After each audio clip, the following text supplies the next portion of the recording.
What's up, everybody? I'm here in my office slash bedroom and sitting kind of on this little couch here in front of this curtain that someone said looked like a bath curtain. It's not, it's my window curtain, but ouch. And they're kind of right. So I probably need new curtains, but I can't go buy curtains anywhere because everything's closed.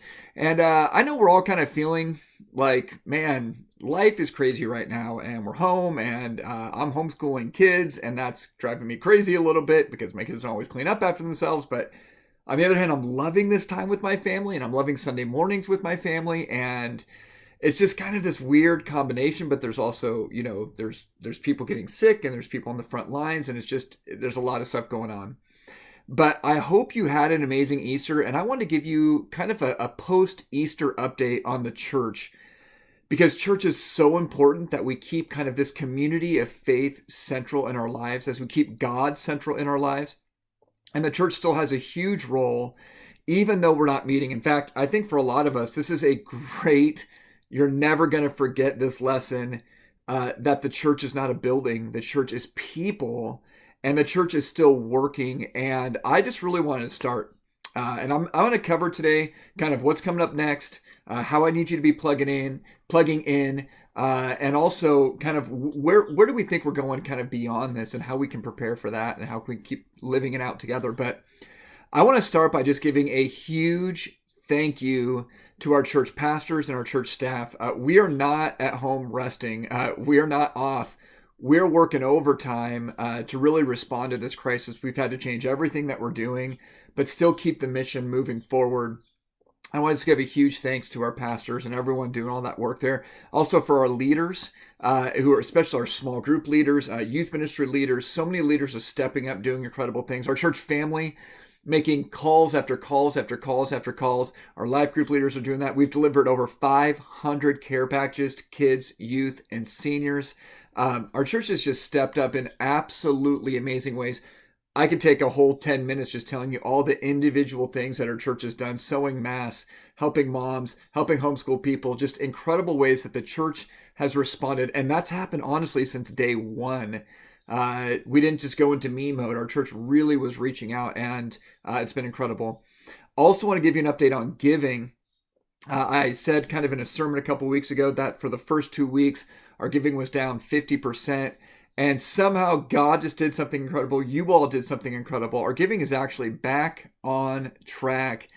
God is so good. I'm so honored to be part of such an incredible, serving, generous church. It's incredible. As we move forward, I want to talk about where are we going to go and what does that mean next for us. And I just wanted to stop in on this. Our mission as a church hasn't ever stopped. We have always wanted to reach out to new people. We've always wanted to invite people in. I know a lot of you did that for Easter. You invited people to our online service. And that's awesome. Thank you for doing that. We're not going to stop our mission. You may not know this, but there's already been people who've joined our life groups, and we want to keep having that happen. Our life group attendance is a little bit down, and I want to encourage you, if you're not in a life group, get in a life group, especially as we go into this new teaching series. It's going to be so important to be in a group.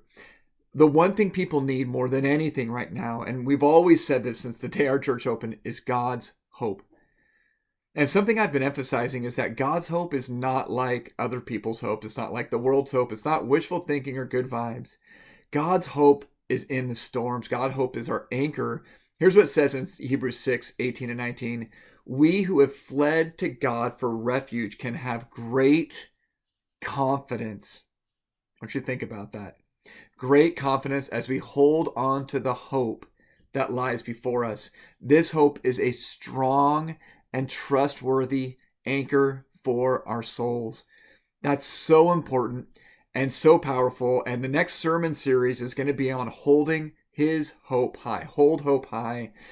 And really living into that. We're going to look at the stories from the book of Acts and the early church and how their life was hard, just like our life is hard. And they were going through persecution and hardships, but they held on to his hope, the resurrection hope. And that hope got them through those storms, and they knew God had a plan, God had a mission, even in the middle of those hard times. So we're actually challenging people to do that. And we're challenging people to say, hey, grab a blessed journal. I got my blessed journal right here. We mailed these homes. You can also download them online.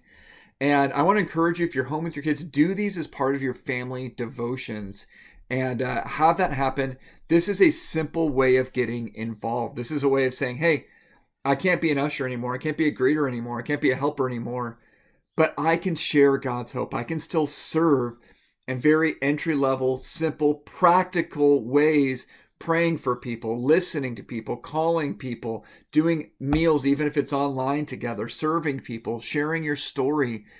And as we go through this as a church, we're going to be practical. I'm going to every single week say, here's a practical thing you can do so that we can actually know, hey, are we actually going to live out God's hope, or are we just going to, say stuff and talk about it? And we want to be people who live it out. So I want to challenge you a little bit to get into that, okay? Make sure you have this journal. You can download them online. We'll even email them to you or mail them to you if you're feeling like I don't have a printer at home. We can do that. You can also just do that in a journal. So that's what's coming up next. We got Bless and Hold Hope High. And I really want to ask you as a church to just make that a priority. Get into a group, get that journal, make it every Sunday or Saturday, whenever you're watching the service, and make that happen.